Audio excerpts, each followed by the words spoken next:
How's it going, everybody? Welcome to episode 1 of the Hard Fowl. I am Intern Joe here, as always, with the man, the myth, the legend, Collyn Taylor. Collyn, how are we doing this fine Sunday evening? I am fantastic. I am so excited to be doing something like this. Wes and Chris have gotten to have all the fun, and Yuva for a little bit too long. So finally talking some hoops. We hope that it continues over to baseball season, and we're talking some baseball here in a couple of weeks as well. But yes, hoops, and we are ready to do this thing. Absolutely, boss man. So, I mean, starting off, might as well start with Auburn. Kind of looking at it, the good, the bad, the ugly. Couple things there. What you were at the game? Would you, I guess, see from the Gamecocks and see how they put together, some kind of a game plan against Auburn? Yeah. So first and foremost, I do want to say this show, like every other Gamecock Central live on YouTube, on Facebook, on Instagram, Twitter, wherever you're watching. It is brought to you by Clint Hammond. You see him on the screen right now at Movement Mortgage. If you're looking for a home, my wife and I just bought about a year and a half ago. We couldn't have done it without someone helping us. So call Clint. You have the phone number right there. You have his email. Movement Mortgage Network. He can help you out with everything you need to have help with. His banner will be across the top of your screen for the remainder of the show. Everyone wants to buy a home, so give Clint a call at the Movement Mortgage Network. And you see his number right there. And so give him a call. And now we can actually talk about some hoops for a little bit now that we've got some of the bills paid here. Yeah, absolutely. Good call. As you can see, I'm rocking the fire in the background, the YouTube fire there. But yeah, I mean, just a frustrating game for South Carolina against Auburn. One of those games where you walk away from the Tennessee game a couple weeks ago, you walk away from the A&M game a couple weeks ago saying, man, there's no hope. Everything looked so bad. You get blown out by 40 points or 40 points, and there's just not a lot going right. This was one of those games where you look at it and you can see the flashes for spurts. Gigi, obviously, who we'll talk about for a really long time here in a minute. We're going to focus a lot on Gigi. But you see the spurts here and there, but it's just not consistent enough. And it's especially not consistent on the defensive end. Auburn's averaged 116 points per 100 possessions. They shot almost 63% from two. They got to the free throw line 25 times. They had 10 offensive boards. You only had 9 turnovers to 20 assists. So if you're South Carolina, the offense is an issue at times, but really defensively is where, if you're South Carolina, you got to figure some things out. You're ranked 14th in the SEC right now in league games only, allowing almost 120 points per 100 possessions. The national average is about 104. So it's a really bad, statistically speaking, defensive team right now. And you got to figure that stuff out, because a lot of times Wendell Green got into the lane and was able to – he had 12 assists. He's dishing to Johni Broome or Jalen Williams, and they're finishing with dunks. So you have to limit those looks at the rim. That starts with your guards, and that ends with your bigs being able to defend some of that. But a lot of times, especially Saturday, those bigs were put into a really tough situation because Wendell Green got by a guy, and the big had to decide, do I step up and defend the guy that's driving and allow the slip pass, or do I stay back and let Wendell Green hit a floater or get to the rim and potentially get fouled? So defensively speaking, a lot to clean up. You saw some signs offensively, but still plenty of stuff to work on for a South Carolina team that's really trying to find its footing right now. Yeah, absolutely, Con. I mean, you touched on the defensive end. I'm going to touch on the offensive end a little bit. This team has struggled shooting the ball all season long. I mean, we saw that, and they kind of lived and died by, the three ball. We saw that against Kentucky with Michi's, outburst from behind the 3-point line.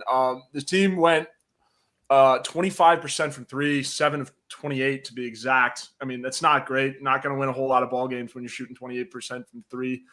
or 25% from three.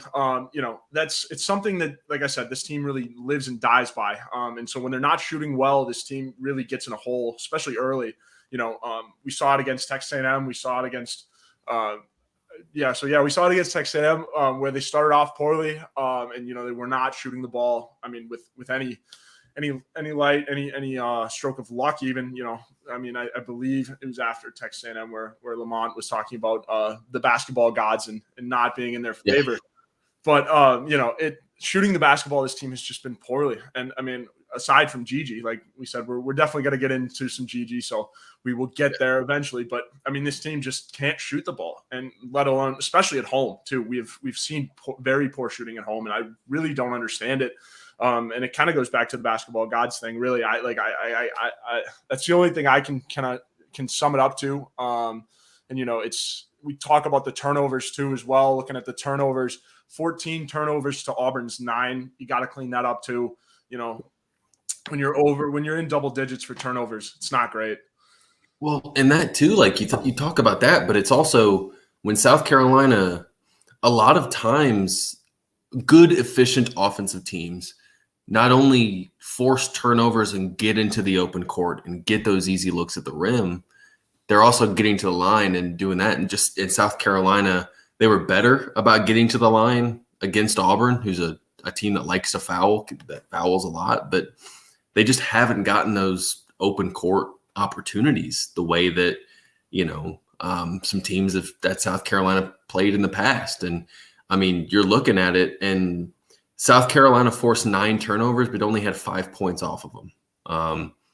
Auburn forces 14 and gets 22 points off of them. I mean, you have to take advantage of the opportunities that are given to you. And Paris even talked about that. It's like, yeah, at some point, yes, talent and athleticism and, more often than not, the teams that go up against South Carolina this year, top to bottom, are going to be more talented, are going to be more athletic, deeper, longer, just based on the situation. And South Carolina has to take advantage of some situations when those defenses break down. And I think they shot 11 of 20 on layups against whoever they played before Auburn. I guess that was Ole Miss. And they were 7 of 13 on layups against Auburn. But they did get to the free throw line 24 times. So you have to, and Hayden Brown missed a couple wide open shots. Zach Davis had a wide open 3 that got missed. I'm not saying they win this game if those things change, but it's a little bit more competitive. The numbers look a little bit better. You feel a little bit better coming off the court. So South Carolina can't settle for those jump shots. Michi Johnson can't go 2 of 11 from the field goal, from the field, or 1 of 9 from 3. Did get to the free throw line 6 times, which is what you want from Michi. Did get 6 rebounds, 5 assists to 1 turnover. But when he does shoot, even if it's 4 of 11, 3 of 9 from 3, or 5 of 11, 3 of 9 from 3, you feel a lot better about where you are offensively because those shots are going in. And it just comes down to making them. Sometimes the looks are there and you just knock them down. And sometimes they're not. And it's just one of those things where South Carolina can't rely so heavily on jump shooting because they're a streaky team. And when your jump shots aren't falling, then you have to rely on other ways to get an offense, open court opportunities, offensive rebounding. They had 12 offensive rebounds and only 7 second chance points. That's not good enough. And then getting to the free throw line. They got to the free throw line 24 times, knocked down 19 of them, which is really good. But that needs to be continuous. That needs to remain the same. And you can't have a game where you shoot in 24 and then you don't get 24 over your next 4 games combined. So that's where this team is right now. It's still a work in progress. And I think as you move forward, you have to look at just what that continuous improvement looks like, that continuity. And if the consistency is not there, you're going to have some more nights like you had against A&M and Tennessee. And if you do improve, you have a chance to pull off some wins here and there. Yeah, absolutely. And I think, Michi Johnson's a really good barometer of this team. Yeah. Because, Gigi's going to get his regardless. He is that talented. He's going to get his 30. And again, we'll get to that, believe me. But, Yeah. I think Michi's a very good barometer, especially as a guard. If Michi's shooting the ball well, everybody is. And, at the point guard, obviously, the importance of the guard, handling the ball, dishing it off. He's a very good barometer of how this team plays. And we've seen that in past games, and going 2 for 11. I saw Rick's comment. Can't do that every game. Rick's exactly right. You really can't do that every game. So that's one thing I wanted to bring up. And I guess where do we go from here? It's an honest question. I really think that, this team can build. We've seen them build off of this, right? Because Lamont, shooting the basketball, it is kind of a basketball god kind of thing. Some days you're on, some days you're off. And how do you really build off that? I'm not in the huddles. I'm not really hearing what Lamont's preaching, but I guess, you got to stay with, obviously you want to keep the effort going. The effort looked better in the first half, but then they turned it around a little bit more in the second half, scoring 44, or outscoring Auburn in the second half, which is a lot better. But you got to keep the effort going, especially going into this, down the SEC stretch. It's only going to get harder from here. You've got Arkansas coming up. It's a tough schedule, and you got to be able to, at least keep the effort up and pray the shots are going to fall, because they will. You got to keep shooting, because eventually they will fall. But it just comes and goes. The shooting luck. Right, and let's think about this too. This is a team that, when things are going really well, this team plays so well. That 18-3 run, you're hitting shots. And it's human nature. If you're hitting shots playing basketball, you feel a lot better than when you're not. You play with more energy on the defensive end. That's human nature. And if you're South Carolina, you need to have these dudes play independent of that. You need the defensive energy to be there regardless. They start 4 of 21 from the field. That defensive energy needs to be better when you're struggling compared to when you're actually playing well. And it's just not there right now. And that comes with inexperience. That comes with dudes that are being put in these positions for really the first time. And you get the ups and downs with that. You look at this roster is full of guys who not only are playing under Coach Lamont Paris for the first time, but they're playing in a bigger role and being asked to contribute to winning really for the first time in their careers. Just running it down, Jacoby Wright's being asked to play 20 minutes a game. And that's just, he's never been asked to do that before. Chico Carter is being asked to play 35 to 40 minutes a game. Michi Johnson being asked to do the same. And both of those guys have been role players. Hayden Brown's really the only guy that's ever been asked to go contribute to winning at his school. And Gigi, obviously a freshman. Zachary Davis, a freshman. Daniel Hankins-Sanford, a freshman. Benjamin Bozeman's Verdonk. Just never been asked to do that. He's been on some really good Illinois teams, but he's never been one of the guys to say, okay, you're out there for the final 5 minutes. You got to go win this thing for us. And Josh Gray, the same, was on an LSU team that went to the tournament, and just he's never been asked to do that before at this level. And you're seeing guys struggle with that at times. And will it get better? You'd like to think so, as guys get more comfortable in it. But at this point, this is still a team that's still trying to find footing. And you look at, this is Michi Johnson, Hayden Brown, Gigi Jackson, Zachary Davis, Daniel Hankins-Sanford, BBVs, and Josh. And I guess that's 6 dudes who all played against Auburn. Their first time going through SEC play, and that's tough. And so there are going to be more growing pains, but that's just what it is right now. And it's a team that's going to take its lumps this year, and then you hope that and you return a core gets you to another level next year when you bring in some more guys, when you bring in some people that we might talk about here towards the end of the show. Yeah, absolutely. And one thing, we talk about Josh Gray. One thing we've noticed, this year, is the lack of, a true big, really, and especially against Auburn, having their 2 big forwards that, are killers for them, absolute killers for Auburn. We saw the lack of, really a big post presence for the Gamecocks, and you talked about Josh Gray really getting some more time, and, going down the SEC stretch, just, for the first time ever, it's a grind for anybody. And, like you said, GG too, everyone's really going through it. And I've talked about it before on Tuesday nights when we have touched into basketball stuff here and there. This is year 0 of Lamont's rebuild too. So this is his first time as well going through the SEC schedule and the SEC grind. So it's a learning process for everybody. And his staff too. Let's not forget exactly. that. Outside of Tanner Bronson and Eddie Shannon came with him from UT Chattanooga to South Carolina. Really the only, Joe, if you want to go out there and just start throwing it out there. But like Tanner Bronson and Eddie Shannon both came from UTC. Tanner obviously played at Wisconsin, Eddie at Florida, and Eddie for a very long time professionally. But this is their first real taste of SEC basketball on this end.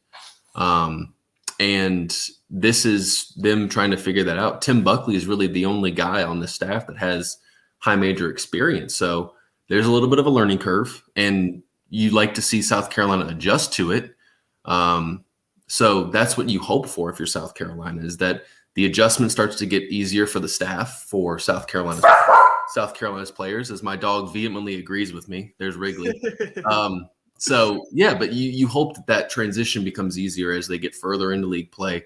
I think this offseason they have a better idea of not only how their system fits to the SEC and how they can tweak it, but how to recruit out of the portal, how to recruit to South Carolina. And you hopefully see some better dividends out of the portal and in high school recruiting over the course of the next few months as this season wraps and you look ahead to, I guess it'd be the 2023-2024 season.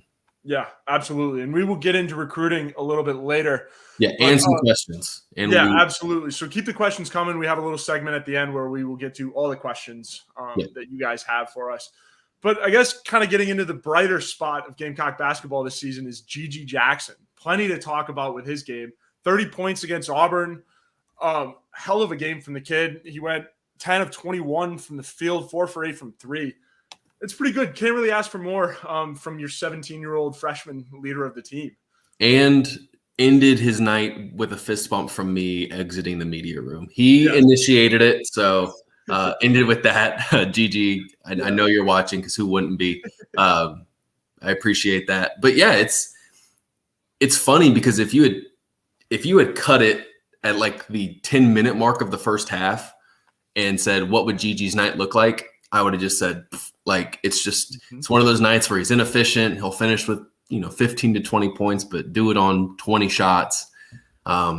He missed his first 6, missed his first 2 threes, and just didn't and looked to be kind of forcing things on the offensive end.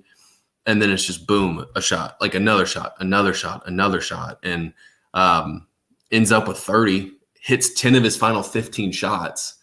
I guess what would that be? 4 of his final 6 threes.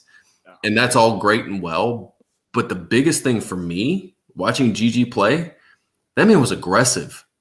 He was getting to the rim. He was drawing fouls. He took a season high 8 free throws, made 6 of them. That's huge for him. That's really big for a guy that they need to get in there and get looks at the rim and finish through contact and get those and one opportunities.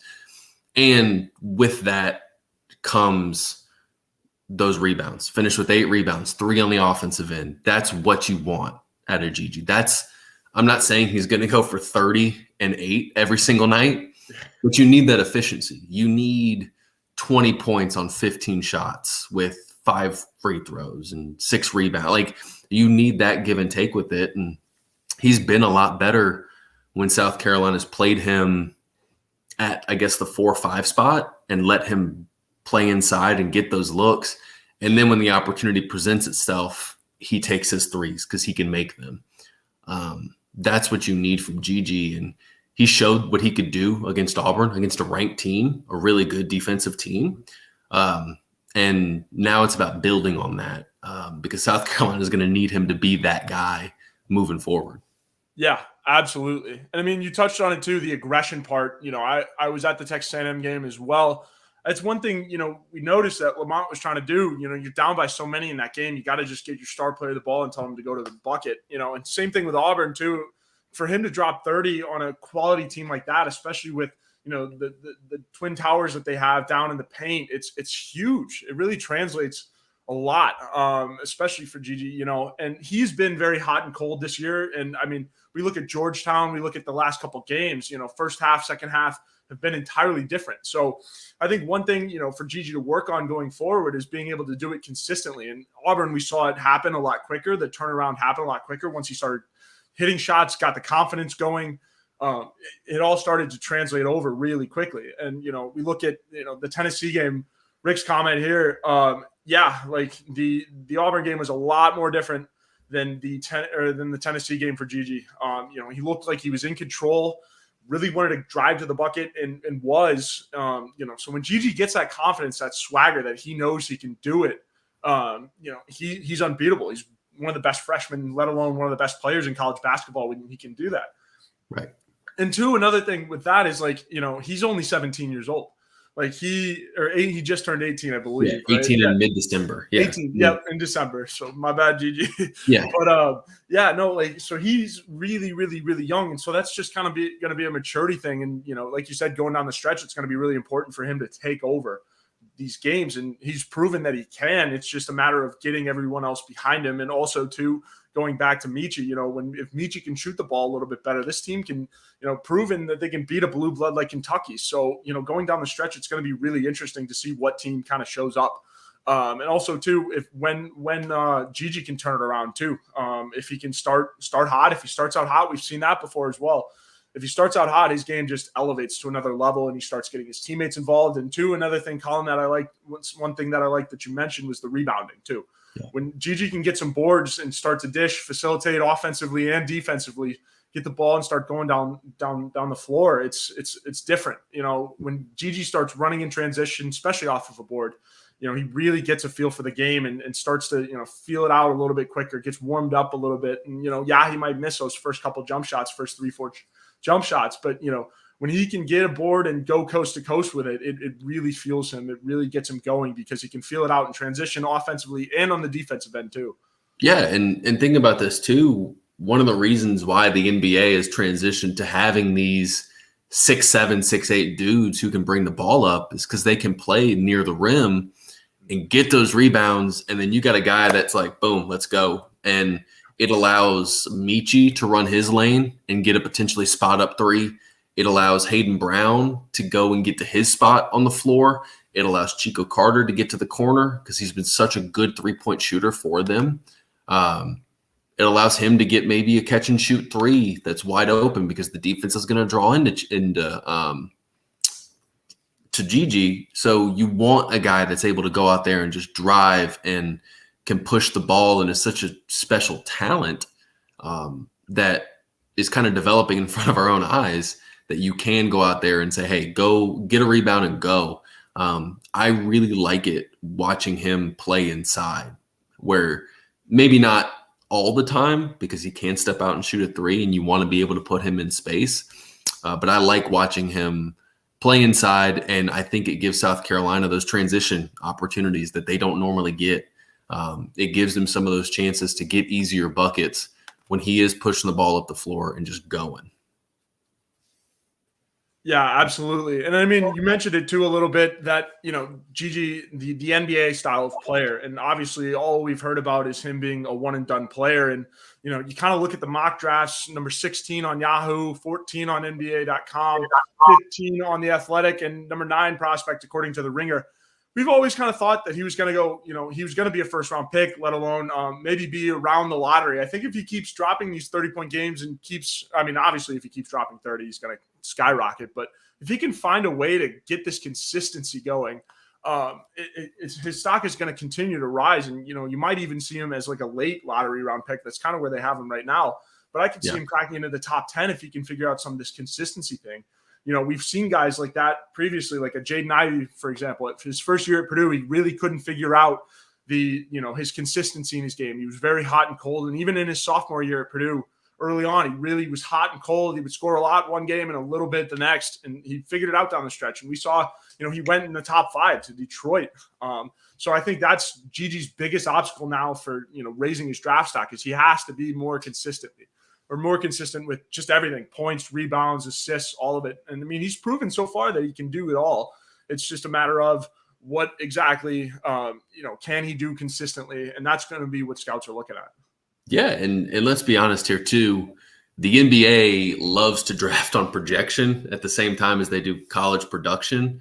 And Gigi will be 18, I believe, if I'm doing my math correct, at the time of the draft. And by the time he's going through all of the NBA combine and all the evaluation part of it, he'll be 18 with that frame and that skill set, having already gone through the college experience. An NBA team is going to fall in love with that. It might not be top 5, but an NBA team, if he goes to a potential contender, I think Utah, list some of these teams that'll pick in the middle of the first round, and you could have the potential to go into a potential playoff team where he doesn't have to come in and be the guy right away. And I think that'd be huge for him. And he's someone that, with the upside that he has, I think is going to be really, really, really good for him in terms of I just think he's got so much untapped potential, and that'll get tapped into. And he's got chances to prove himself. I'm circling that Alabama February 22nd game at Colonial Life. Brandon Miller coming to town, potential SEC Player of the Year. You're talking about Wimbayana, I guess is how you say it, and Scoot Henderson as your top 2 guys in the draft. Brandon Miller might be number 3. He's been that good for Alabama. So, there'll be a chance for him to prove himself against potential other NBA talent. And he's got a chance to, as he continues to develop, which is what we'll talk about here in a second in terms of just building on it. He's got a chance to be a mid-first round and potentially work up to some other guys, to a top 10 pick, depending on how he plays, I guess, the final 12 games of league playing in the SEC tournament. But Joe, I know we want to talk about it, but if you're Gigi, what do you do to maybe not score 30 a night against Florida coming up on Wednesday, but to have the same level of efficiency and production?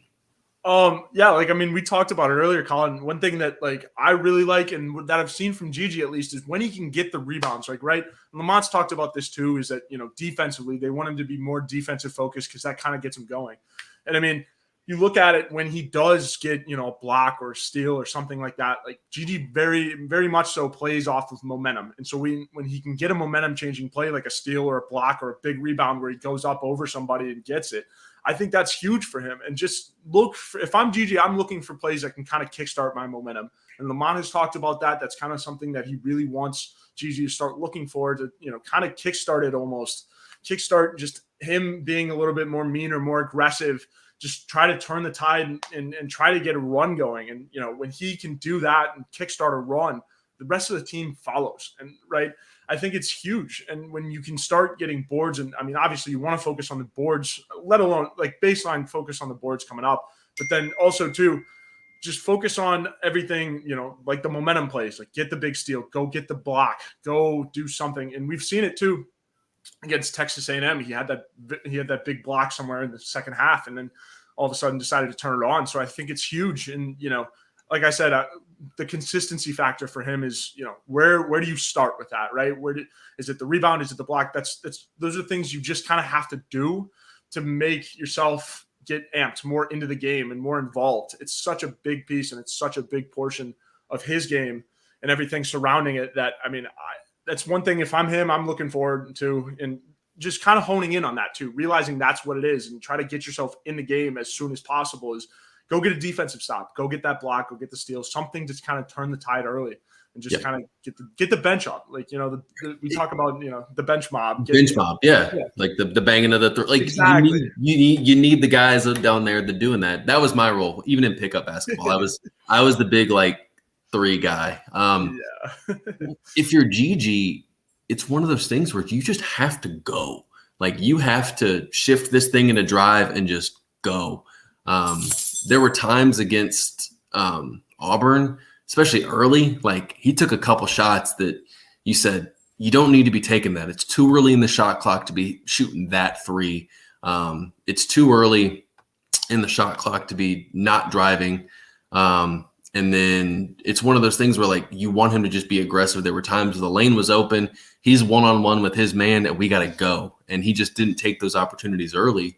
He did later, and you saw the results. So if you're Lamont Paris and that staff, you sit Gigi down and you show him this game film and say, this is what you need to do. Shots from night to night might fall, might not, but we're going to get you there. And that's what you need to be. Aggressive, rebounding, doing the dirty work. And if you do the dirty work, the shots will follow. And that's a big thing. If you're Gigi, you need to do. Yeah, absolutely. Absolutely. I agree. And so take a minute to talk about another one of our sponsors here, Taxiety. Taxiety is that uncertain feeling that you get right before, close the comment here. Taxiety is that feeling you get right before doing your taxes, but you don't have to go through it alone. The tax team at Liberty Tax in Irmo, Lexington, and Columbia will walk you through the process, clear up any confusion, and guarantee you'll get the best possible refund or your money back. It's tax time, so if you're in a hurry for your refund, call the tax team at Liberty Tax. Fast, accurate, and guaranteed. On the other hand, if you think you might be owing Uncle Sam, talk to the team at Liberty Tax to make sure you're not paying more than you owe. They'll find every possible deduction for you. Locally owned and operated, staffed by tax professionals from your neighborhood. Open 9 to 9 weekdays and 9 to 5 Saturdays. Multiple service locations. Start through the Liberty Tax mobile app or through desktop portal. Make an appointment or just walk in. Give a call to upload your tax documents when you come in. Your return will be easy to review and sign. That number is 803-462-5576. That number again is 803-462-5576. As we are transitioning into our women's basketball portion, we bring on Gamecock Central staff writer for women's basketball, Chris Wellbaum. Chris, how we doing? Good. Better than the Cowboys kicker. He just missed another PAT. Oh, no. Awful. And while we've now just been on this, I think South Carolina's grabbed like 18 more rebounds. Yes. You hopped on to where we are right now. Yeah, that was incredible. The program record for rebounds in a game with 74, and the rebounding margin was plus 57, which is the largest rebounding margin in the last 20 years across the NCAA. Yeah, I think we did the math that South Carolina had rebounded 70% of their offensive misses. So can you just kind of take us through what today looked like in terms of just, I guess, wire to wire dominating a team that was kind of receiving votes in the AP poll? Yeah, and 22nd in the coaches poll, right, which I think is probably more accurate as for where they are in the country. Arkansas is a good team. Traditionally, Arkansas and South Carolina have been bad matchups. Arkansas wants to run and shoot threes and couldn't care less about rebounding, obviously. But that's not who Arkansas has been this year. They've rebounded much better. They play a slower pace, not super slow, and they still want to shoot threes. But even in the past 4 years, when most of the games have been blowouts, they've been 20, 24 points.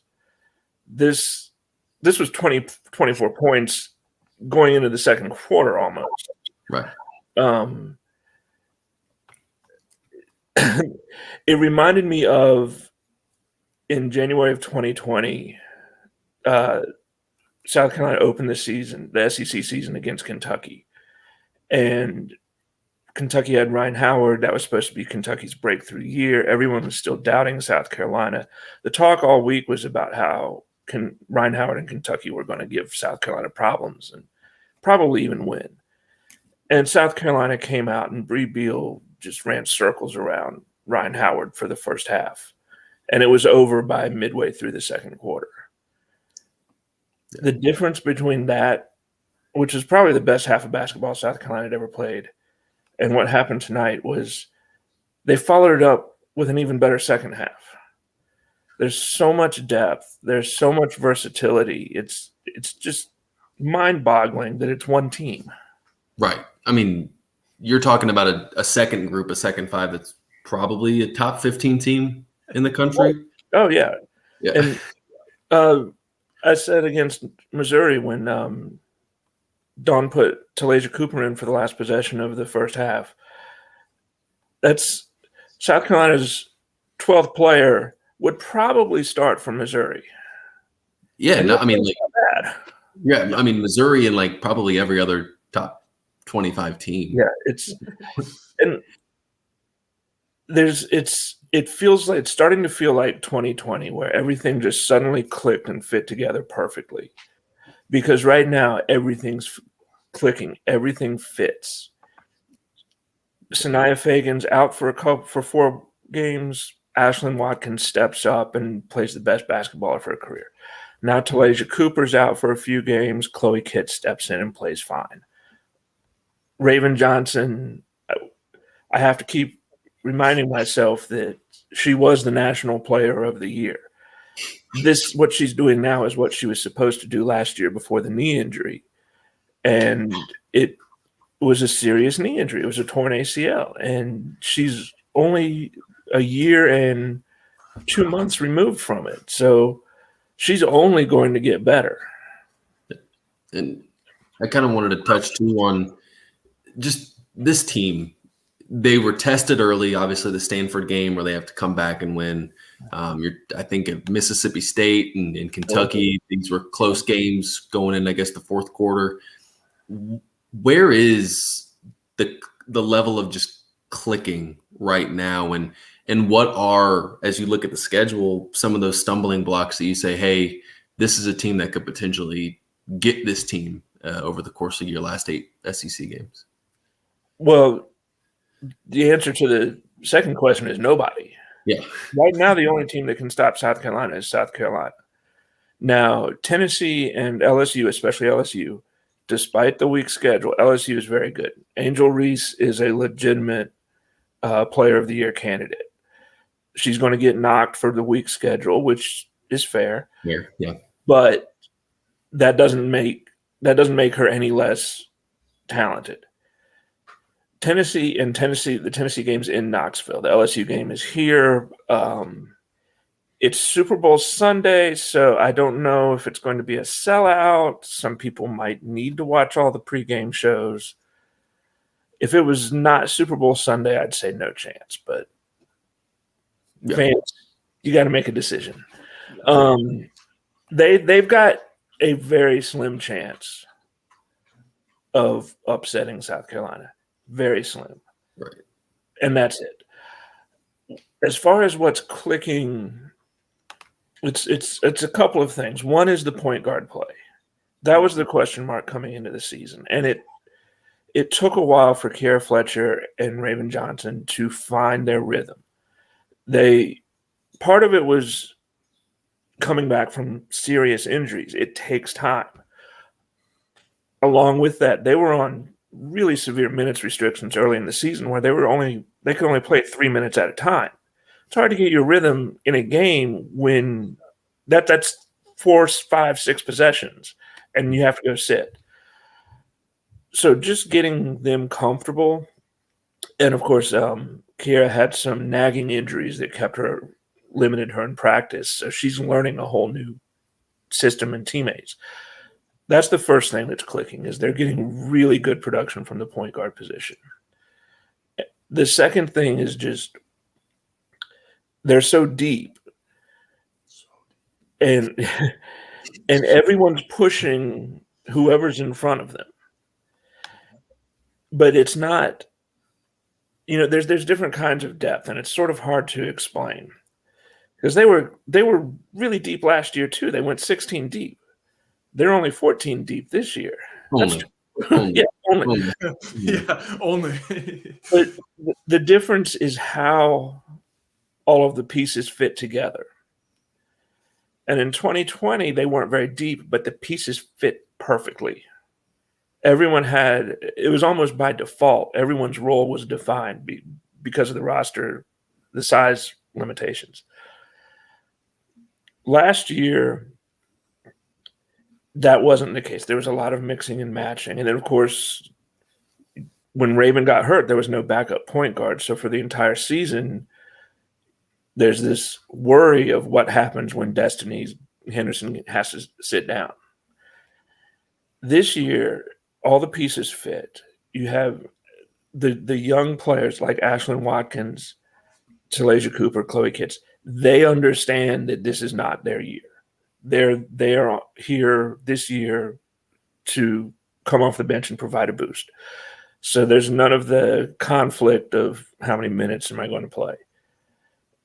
And they're getting better. Dawn mentioned that after the game today. Everyone has been getting better as this season has gone on.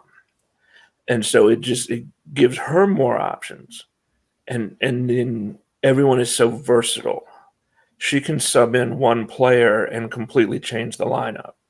Like normally, Bree Hall is one of the first players off the bench. Today, Cardoso was the first off the bench, and then instead of Bree Hall, she put in Ashlyn Watkins. That's changing a 2-guard for a center who can also play the 3 and the 4. So I put it in my analysis today. The difference is last year when Leticia Mihir played point guard, it was because it was an emergency. This year when she plays point guard, it's because Dawn's going for the mismatch. Right. Yeah, true. Yeah, absolutely, Chris. And so, this team is undefeated so far. So I guess a couple closing questions for you is, can this team continue to go undefeated? And I guess with a team that's this good, what exactly can they improve on, if anything? I said before the season, I thought it was more likely they would go undefeated than lose 2 games. They were that good. And I don't – if the way they're playing right now, there's nobody that can beat them. Especially Stanford's struggled a little bit. UConn has been just decimated by injuries. Yeah, they're a twisted ankle away from me playing center for them. Yeah, they've already had to postpone 1 game because they didn't have enough healthy players. And that everyone in the country is dealing with injuries. Tennessee lost Tamari Key. Arizona State had to forfeit 2 games. The wild card is kind of Ohio State because they just keep winning, but we don't really trust them.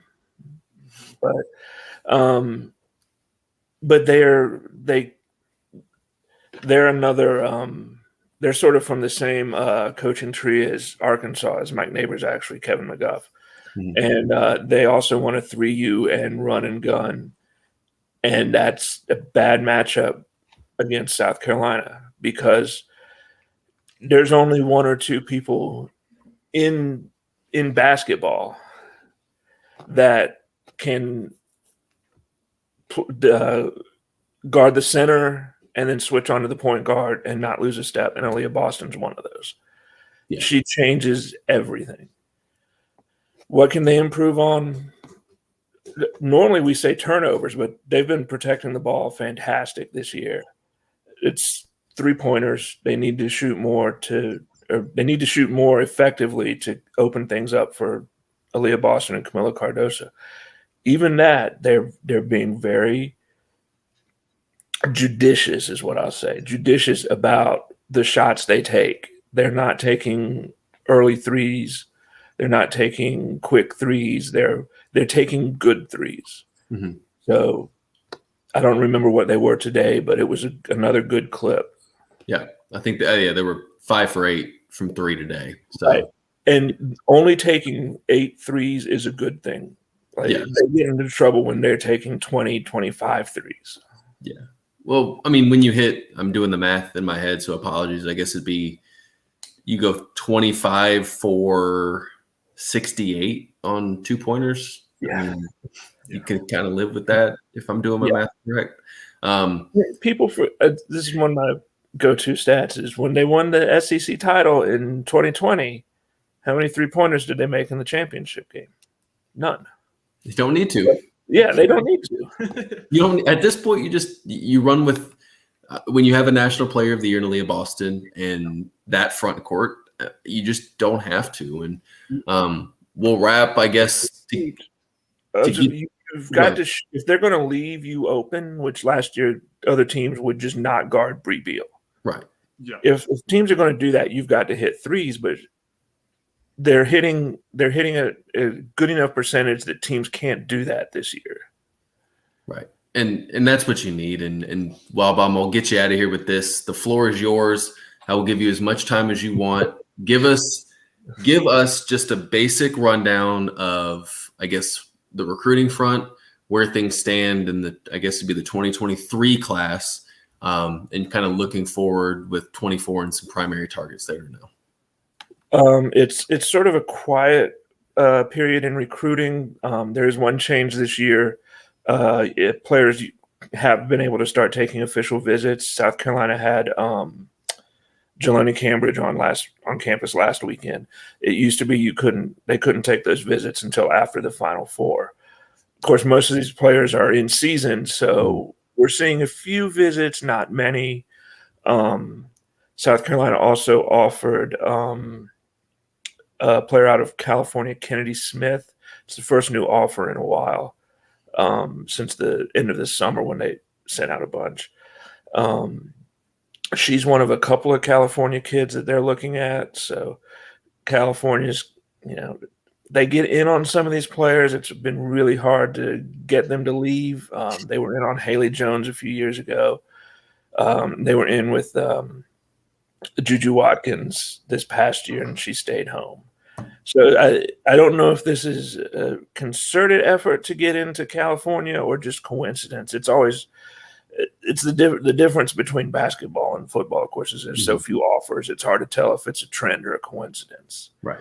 But the big one, of course, is Joyce Edwards out of Camden, and I'll say the same thing with her. I say with every South Carolina kid. South Carolina, the Gamecocks haven't missed out on an in-state kid in, I think that we're closing in on 10 years.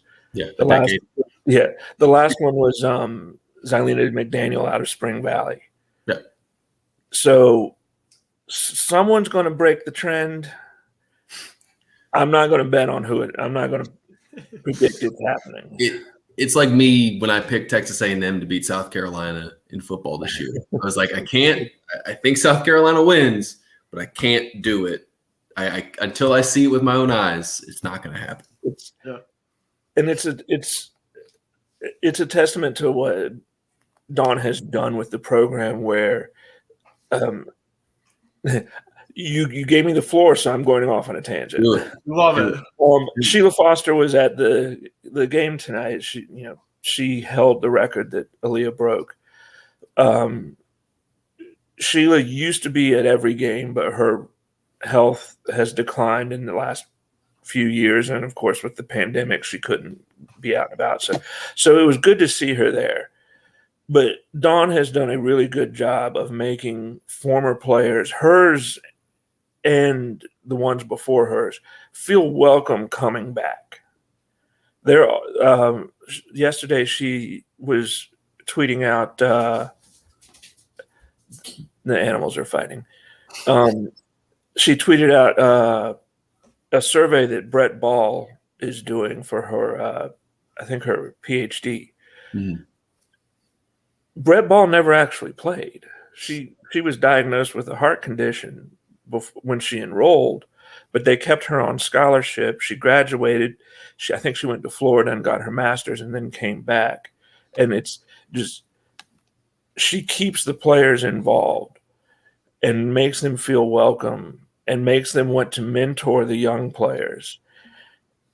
And the in-state kids all see that, and they want to be the next in the line of Asia, of Elena Coates, of Elisa Welch, Khadijah Sessions, and also a lot of these former players are in coaching now. So, like I asked Asia Dozier if she put any pressure on Ashlyn Watkins to sign with South Carolina. She swore up and down, no, this was her decision.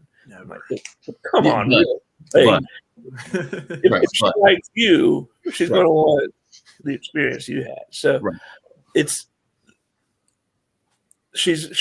Dawn has assembled all the pieces that help you, as she said, build a wall around the state. Right.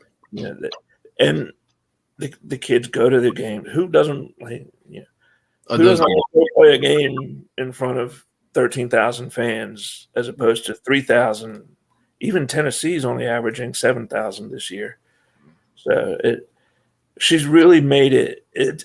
She's made it so the in-state kid, it's hard to say no. Right. Even if you want to go somewhere else, it's hard to say no. And the last piece of the puzzle is putting players in the WNBA. And that's the last thing that started happening, but now it's happening. Asia, 2-time MVP. Alicia Gray, Kayla Davis signed off the street and ended up running point guard in the playoffs. Mm-hmm. Ty Harris, Destiny Henderson. All like the players are the track record's there. The track, yeah. When I talked to M.A. Vopel in November, ESPN's, he's won all the awards. Knows more about college basketball than anyone. And I said, do you see players spreading out, going to more schools? And he said, no. The best players still want to play in the WNBA. So you look around at who's putting players in the WNBA. Right now it's UConn, South Carolina, Stanford, maybe Tennessee, maybe LSU or Baylor. But the players still want to go to those schools because they set them up for the future. Yeah, absolutely. Well, Baum, we cannot thank you enough for coming on. Go get you an NFC Championship halftime snack or something stronger to end the night. And we can't thank you enough for coming on and talking a little women's hoops with us. All right. Thanks for having me. Thanks, Bob. See you soon. Yeah, good to see you. Yep. As always, it was our Gamecock Central women's basketball staff writer, Chris Wellbaum. We'll have him on soon. An encyclopedia of women's hoop stuff, and we cover football games next to each other, and I pick his brain on it. We talk men's hoops. We talk – he grew up an Ohio State fan. I grew up a Michigan fan. So there's a lot going on there as we kind of wrap the show. Joe, tell us what we're doing next. What are we talking about? All right, so we got a little recruiting news coming to you next. The South Carolina 2023 class, the 2024 class. Obviously, there's a big name in the 2024 class. Yes. Everybody's wondering about. Everyone's kind of leaning towards, and obviously we have the GOAT, Collyn Taylor, with us. So we have to know the inside scoop on Cam Scott. I don't know. Do you want to start with Cam, or do you want to start with the 2023 class? Every single person probably on here that has hung around, we can't thank you enough to talk recruiting, wants to know about Cam. And in reality, it's kind of at lulls, probably not the right word, but he went on this flurry of visits during the fall before during his senior season, right before his senior season really kicked, or I guess junior season, before the season really kicked off. Went to Auburn, went to South Carolina, went to Texas, took some visits to Duke. And as it kind of stands right now, I think South Carolina is in a decent spot. It's one of those where if we're ranking them, I don't know where South Carolina would fall, but I think they'd be at least in the top 3. Texas is a player to watch there, obviously going through a coaching change with Chris Beard dismissed. Auburn's a school that obviously is pushing pretty hard for Cam Scott. And you look at the one that's out there that, could change things is Kansas. And Kansas hasn't offered yet. We'll see if they do. But, kind of like with South Carolina women's basketball and Kansas men's, it's hard sometimes to say no to Kansas men's basketball. And we'll see what that looks like. What I will say is South Carolina has done, and to even be in the picture, given the coaching change that they went through and this staff having to make up some ground just because they are getting in a little bit later with his recruiting. They've really prioritized him. They were at every single one of his grassroots games over the summer. They've checked in with him a bunch over the course of the season, had him on campus, not only for an official, but for multiple unofficials, for him to come back and see the program and be around the system and show him how they can use him and develop him. He's really close with Gigi, so I think that that's something that's helped him out, at least have put South Carolina in his mental to think about it. And South Carolina's in the race. They're in the final heat at the Olympics with Cam Scott. Now it's just about crossing the finish line. Now, can you go from being in the graphic to being the graphic? Can you get the commitment? And that's what South Carolina struggled with these in-state guys for a really long time, is you get to the finish line, you're in the graphic, but can you get over the hump and land some of these guys? And South Carolina's done a really good job recruiting him. We'll see. He's mentioned in a couple interviews wanting to make a decision sooner rather than later. I don't know he told me about a week and a half ago that there's no real timeline now. Still kind of to be determined, but we'll see what that looks like. There could be a decision soon. He could decide, hey, I'm ready to pull the trigger and let's do this thing. Or he could kind of play it out and let this go with the live period starting in August and his junior season wrapping up. But my gut says he might want to make a decision sometime maybe at the end of his junior year before everything over the summer gets really cranked up.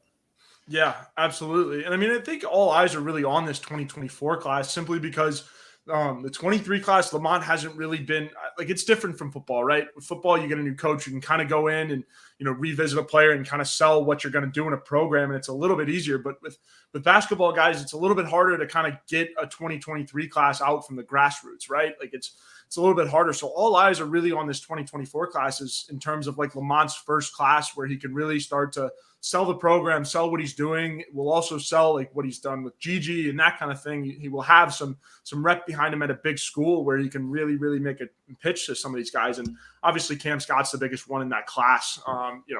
4-star from Lexington, South Carolina. Like he has potential to be not quite another 5-star like Gigi, but the next great player from South Carolina. Most certainly. And I think Wellbaum, one thing that, Wellbaum touched on with the women's side was, one thing Dawn does a really good job of is bringing in players that, from South Carolina that have played here, made a name for themselves, gone on to the next level. One thing I'd like to see from the men's program and that Lamont hasn't quite done yet is that, bringing in these veterans to games, recognizing them, showing the recruits and everybody there that, hey, this is what, we can do as a program. This is what we can foster. This is what we have done. And this is the realm of opportunity we have here. And, selling it to Cam Scott's, it's a bigger thing. And, it helps that he's really close with Gigi too, because obviously we, Collyn, you and I have met Gigi. We know how much of a character he is and how great of a person he is, so to have a guy like that who's succeeding on a level that he is at South Carolina, it only helps, right? When you have, Gigi's dropping 30 a game or 30 against Auburn, and to have that guy, seeing him do that and having that guy be like, hey, come to this school, see what we can do. It's a huge recruiting pitch. But yeah. I mean, you also brought up Kansas too. Like I did want to say this, like if I'm a college basketball player, yeah, like Kansas is very alluring, very, very alluring. Like Bill Self and the big bad mighty blue blood of Kansas, it's also very alluring. So I think it's interesting. Yeah, and this is a recruitment that will kind of, not go down to the wire, but there are some – if South Carolina ultimately wins this recruitment, I say wins, but gets Cam Scott in the boat and secures those services, you're beating out, a Kansas team that I don't know if they'll ever offer. But Kansas was in the graphic. Tennessee's pushed for him. Auburn and Texas have been really good basketball programs that have made the tournament. Auburn won the SEC regular season last year. You beat some teams that have won games and gone to the tournament and, had success. And if you're South Carolina, you haven't had that since the Final Four. So to do that would say a lot about the recruiting chops, a lot about the ability to get talent. And if you're Cam or KJ Green or Elijah Crawford, Gigi's close with a lot of these guys. And you hope that his experience will help at least influence some of these decisions, make guys think. And you really hope if you're South Carolina, statistically speaking, you're probably not going to land every single one, but you'd like to get one or two instant impact guys pair him with some portal guys, and really feel great about maybe taking that next step in the next year or two to being able to compete consistently for the NCAA tournament. Yeah, and I mean, I was going to touch on that too. Like the one thing for the 2023 class, what we're going to see is Lamont's going to hit that portal hard just because of how bare bones this 2023 class that he has already is bringing in. You know, he's really going to hit the portal, and we saw what he can do, grabbing a role player like Michi and like turning him into almost a star player, a guy that, you know, give a role player a bigger role and see what he can do. Michi's a great example of what can happen. And I think that's what needs to happen with this 2023 class is get some guys that you could, number one, build around. You want some guys that will stick around, you know, some younger talent that, you know, maybe didn't get a fair shot at one of their previous schools. So go look for a guy that, you know, is willing to build up towards next year, towards the 2024 class for a guy like Cam Scott and other players in that class. But also, too, you also want to bring in, you know, recruits that, you know, are willing to recognize like that's what they're trying to do is assemble a roster that can just, you know, go make some noise in the SEC. And that's kind of what South Carolina basketball has been. We saw that with Kentucky. It's just kind of the disruptors right now. They're a team that, you know, has the potential to go on the road at a blue blood like Kentucky and you know, win a game that nobody in hell thought they had a chance to win. You know, it's crazy. And I think that's the role that, you know, Lamont's certainly embracing. And I give credit to him. I think he's done a really good job at, you know, kind of getting his team to play for him and refocusing the team. And with the bare bones and how this season has gone, I think that's, you know, the number one priority you want to see out of a first-year head coach is that he's gotten the guys to play for him, gotten the guys to really, really turn things around when needed. And to lose by 40 to Tennessee and then go up to Kentucky and do what they did it's unbelievable. And it's a big recruiting pitch, especially for the 2023 and 24 class. But I mean, I guess, Collyn, my next question for you was like, who are some other guys besides Cam Scott? I know we did have a visitor in the 2024 class on Saturday, but I mean, besides Cam, who else are you looking at? Yeah. And I'll start with this. We talked a little bit about the 2023 class. Right now it contains Collyn Murray-Boyles, number 114 in the On3 rankings. A guy that I think has skyrocketed stock-wise and has a chance to make an impact next year, given South Carolina's need in the front court and his ability. I don't know if he'll start, but he's a guy that is probably going to help and play some pivotal minutes for them. Arden Conyers, 3-star guy out of Westwood. Both are South Carolina guys. 3-point guy, was shooting 40% as of last week from 3. Needs to continue to develop his body and really grow into his frame, but someone that might not have a huge role in year one, but you look up at maybe 2 or 3, you know, a year or 2, and he's making an impact. He's contributing. And I think that that's something for South Carolina, because you're going to bring in a pretty heavy portal class potentially. That gives guys like an Arden Conyers a chance to develop to where they don't have to go out there and play Kentucky and Tennessee and Alabama and Arkansas right away. But yeah, transitioning to 24, South Carolina hosted 4-star. He's listed as a power forward, could grow into a center. Sammy Yene, a really fast rising dude, plays for a prep school down in Gainesville. I don't know if you know this, but South Carolina is going to play in Florida this week. I'll connect dots and say South Carolina plays Florida on Wednesday. Yene has a game on Tuesday in Gainesville. Yeah. If you're South Carolina, you might see a few assistants there for that one. You might see a reporter from On3 there for that one. Who knows? So a dude that has a high upside. The word now, you hear all these comps. The word that got described to me was Joel Embiid in terms of skill set. Some dude that can really grow into his body and be a force. He's number 89 in the On3 rankings, number 77 in the consensus, top 20 player at his position, close to a top 15 guy at his position. Talked about Cam Scott. KJ Green, another in-state guy, loves the freedom that Lamont Paris lets his guards play with. He's a point guard, top 20 point guard in the country, a top 100 prospect in the country. And he's someone that played at Blythewood, now plays in Atlanta. Eddie Shannon's built a good relationship there. Can you get over the finish line? Elijah Crawford, another one, top 100 kid in our rankings, top 15 point guard in our rankings. Really good player. been on campus. Lamont Paris went to go see him last week at his game. Darian Reed, I've had it pronounced a couple different ways to me. I'll go with Darian until it's corrected to me. Another 4-star kid, top 50 in the consensus rankings, top 15 player, shooting guard, been on campus twice, picked up an offer. South Carolina really likes him. And then a pair of offers that went out recently, both to European players. I'm going to butcher this name. Morris. You know what? I'm not going to do it. It's UGUSUK and Oku Federico. Both are with the Omnia Academy, which is like a Finnish basketball school. Morris is a 2023 guy that they've recently started to push for. We'll see where that goes. Hoping to get up with him sometime this week and then talk about his offer.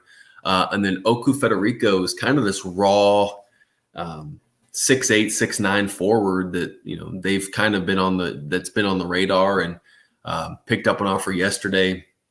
His brother, Fede Federico, South Carolina brought him on campus last offseason to recruit him. Ultimately ended up at Pitt, but they've now recruited his brother. They have ties, obviously, having recruited Fede to the family, to that academy, and are going to try to potentially get him in the boat. But heavy emphasis on guard play in the 2024 class with some big men that could potentially jump into the boat.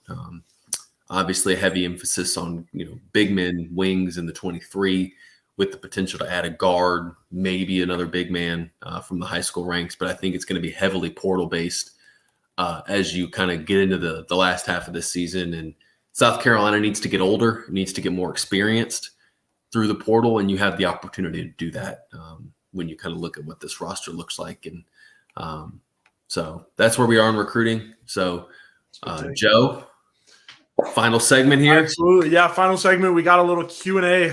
So if you're still watching, appreciate you guys tuning in. Last section, we'll just go through some Q&A. We've had some questions already throughout the show. If you have any more, feel free to hop them in and we'll get them answered, or try to at least. Yeah, and this one, I mean, going to the comment by Jay Diz, we kind of just touched on being able to turn, I guess the 2023 season he was mentioning through in the portal and recruiting. Collyn, you want to touch on that? Yeah, I mean, we just don't know right now.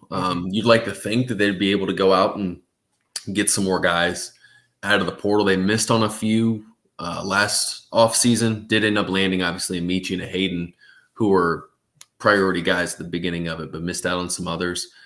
Then you saw some signs of that. I think they have a better idea of what they have now.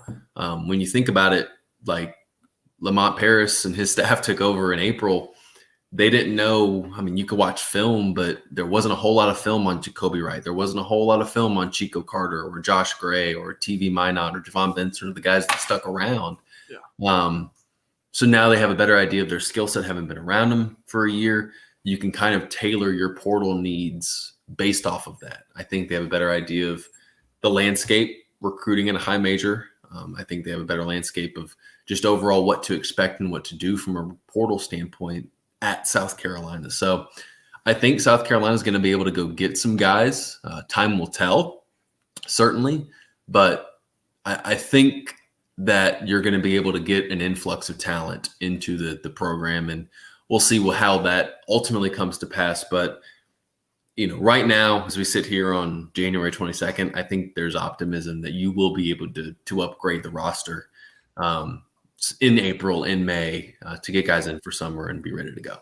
Yeah, absolutely. And I think kind of what Gigi is doing this year is signs, to at least it's a big pitch for Lamont to say, like, hey, you can come in here and do this and put together an NBA-like season and kind of go off and use this as a launching pad and, try to help us build our program. We'll help you build your brand. So I think that's huge, especially for 2023 and the recruits. And then you did touch on, you hit on Jay Diz's comment. Next one, not hitting the portal to start.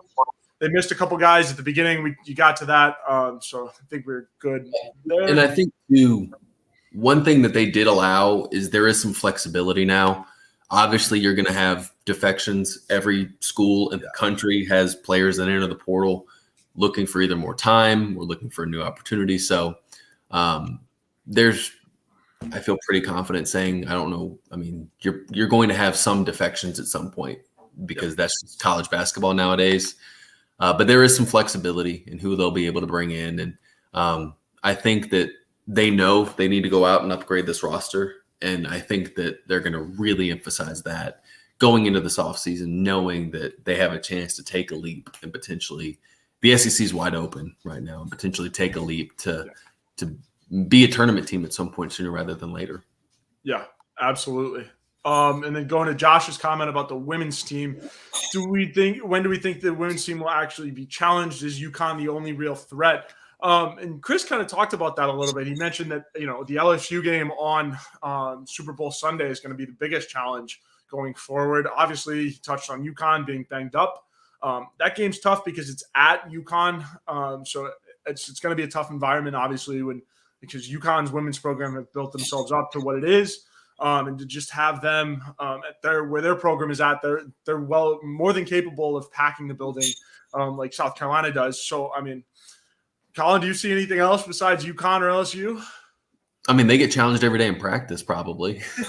Like the reserves, by the reserves. So maybe the SEC tournament when you're having to play 3 games in 3 days, and how that might look. But right now, I can't see any big challenges. UConn's stumbling just because they don't have people. Like you and I are pretty close to having to go play at UConn. We're like a turned ankle away from Gino giving us a call. So right now, I think, like Wellbaum said, I mean, the only team that can beat South Carolina right now is South Carolina. Yeah, absolutely. Absolutely. So Big Red, going to football news a little bit. Any chances the Pringle commit will bring other big-time players in? Yes. I agree. Yeah. We should acknowledge it, even though this is our men's basketball show. Huge day for South Carolina. You get Cam Pringle, number 1 offensive tackle, not just in South Carolina, but in the state, in the country, number 1 offensive tackle in On3's ratings, top 40 player in both the rankings and the consensus. Massive pickup for Shane Beamer and co. And all these in-state guys are close. They go to the same camps. They talk to each other. I think it'll really help South Carolina. I mean, right now they're the RPM On3 favorites to land Mazeo Bennett, to land Josiah Thompson. They're pushing hard for Blank Frakes. I mean, you're talking about a potentially a special class for South Carolina in 24. As my dog rings the bell, so let me know she's getting ready to go outside. Yeah, absolutely. I'll let you do that real quick, and I'll share my thoughts about the class of 2024. It's just, I think it adds on top of itself. It really does.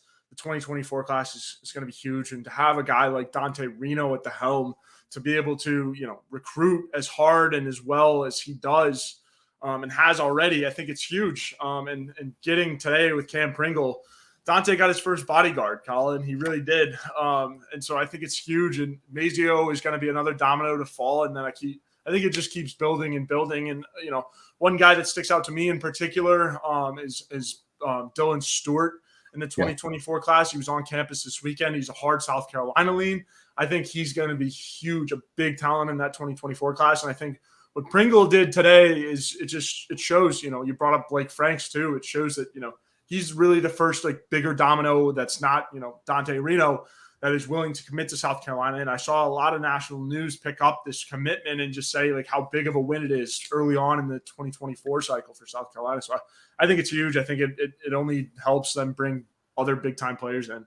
Yeah. And before we move on to, I guess, our final question, it's always great when you can get your quarterback early in the class and he can be the spearhead dude that goes out there and recruits for you. And that was Pup Howard in the 23 class. It's going to be Reno in the 24. Now Pringle, and to go and try and get this, what has a chance to be we talk about the blue chip ratio in college football. Mm-hmm. It has a chance to be a really, really good class with a lot of blue chip dudes. Yeah, absolutely. Absolutely. All right, for our last question, switching gears back to basketball. Big Red again. Any chance that this team makes the NCAA tournament? The women? Absolutely. The women's team. The women, yes. For the men, outside of winning the SEC tournament, no. Right now, Ken Palm projects South Carolina to go, 10-21, which would put you at 2-16 in the SEC. 11-20 with 3-15 in the league. That's just that's an uphill battle to even get the 500 in the SEC play based on those advanced metrics, and the computer numbers aren't great. You're 282nd in the net, 244th in KenPom. Your best ranking is 171st in KPI. You're 2-5 combined in the first two quadrants, 6-6 in quadrant 3, quadrant 4 games, 0-5 in quadrant 3. It's not a tournament resume, and it's not a great resume at all. So no, outside of South Carolina, lightning in a bottle, winning the SEC tournament, you're watching the tournament at home this year for South Carolina. Yeah, I agree. And I agree with that fully. Unless you can go on some absurd run in the SEC title, I don't think you're even going to make the NIT, unfortunately. No, and you would have to go on a miracle run just to make the NIT for South Carolina at this point. Absolutely. But the women's team, I think they're going to make the women's team will make it. Absolutely. And the men, as you finish out this 12 game, and if I'm doing my math right, you have 12 league games left. Just show improvement. Get to 3 or 4 league wins, which would mean finishing 3-9, which wouldn't be great, but it'd be better than 1-5 to start. So show improvement, be competitive against some of the best teams in the league. But that's just where we are right now with the Gamecock basketball program. Yeah, unfortunately. Yeah. All right, that is the end of our show tonight. Thank you, everyone, for tuning in. I'm Intern Joe. That is Collyn Taylor. Intern Joe, baby. Yeah, absolutely. It was a fun first episode, Collyn. Yes, this will get better. Mm-hmm. We hope. We will continue to improve, and if you have feedback, if you want more stuff that we can talk about, let us know. This is a show for you guys to talk some hoops, and we'll make it happen. Absolutely. All right. Thank you, everyone, for tuning in. We'll see you next week.